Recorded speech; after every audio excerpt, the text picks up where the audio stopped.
Hello and welcome everyone. Today we are going to discuss about public speaking skills and where we will be talking about that what sort of mistakes we commit when we stand in front of the public. Before speaking in public, what sort of things we need to take care of, I am going to discuss with you all. So अभी मैं आप सबसे request करता हूं कि आप सभी कोई कंसंट्रेशन बनाकर रखेंगे और जो बातें मैं आपसे डिस्कस कर रहा हूं वो सारी चीजें इंपॉर्टेंट है आप लोगों के लिए. So most importantly, I would like to discuss with you all that when you speak in front of the public, जब पब्लिक के सामने हम लोग कुछ बोलते हैं, लोगों के सामने कुछ डिस्कस करते हैं और कोई भी बात आप सामने लोगों के रखना चाहते हैं, तो क्या क्या मिस्टेक्स हैं हम लोग करते हैं, what kind of mistakes we commit while addressing public.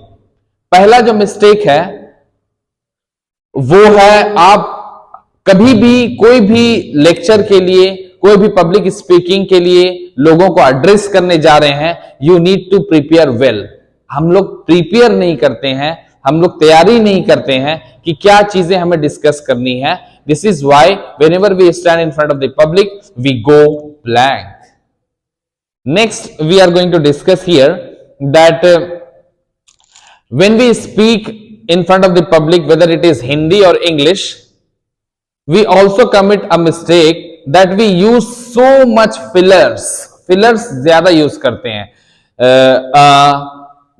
जैसा कि हिंदी में बात कर रहे हैं तो बहुत सारे फिलर्स यूज करते हैं, इंग्लिश में बात करते हैं, इंग्लिश में पब्लिक स्पीकिंग जब करते हैं या लोगों को एड्रेस करते हैं तो हम लोग क्या करते हैं, बहुत सारे फिलर्स यूज करते हैं. So, therefore, and, this is why. तो these sort of fillers are not that much required. ये सारे रिक्वायरमेंट बहुत कम है जब आप पब्लिक को एड्रेस करते हैं. Third mistake which we are going to discuss that eye contact. We always break eye contact. We always break eye contact. When we break eye contact to the listeners, उस वक्त होता क्या है ना कि आपका और आपकी जो बात हो रही है, इन दोनों का ध्यान जो है डिस्कनेक्ट हो जाता है लोगों से. तो जब आप लोगों से डिस्कस कर रहे हैं, लोगों तक अपनी बात पहुंचा रहे हैं, तो आपको यह जरूरी होता है that you are maintaining eye contact. Okay. Next जो है using distracting mannerism.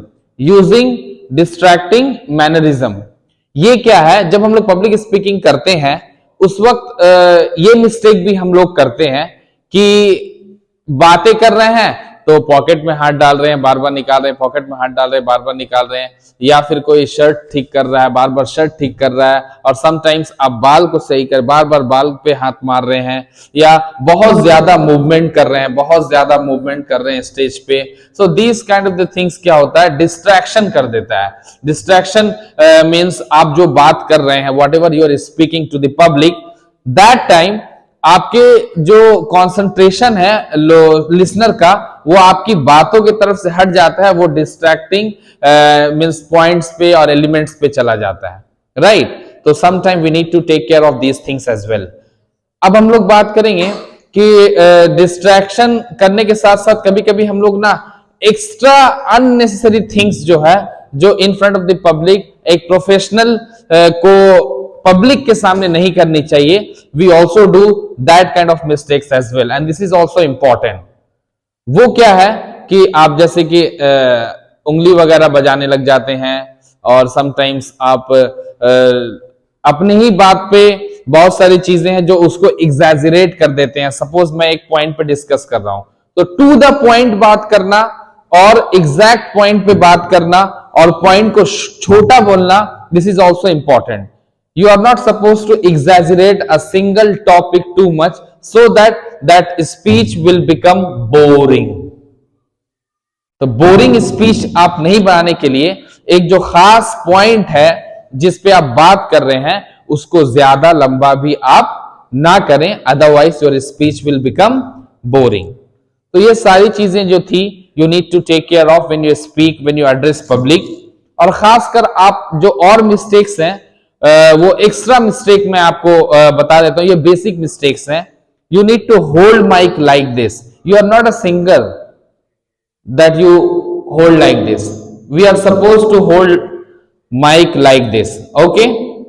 Sometimes we stand with bad body posture.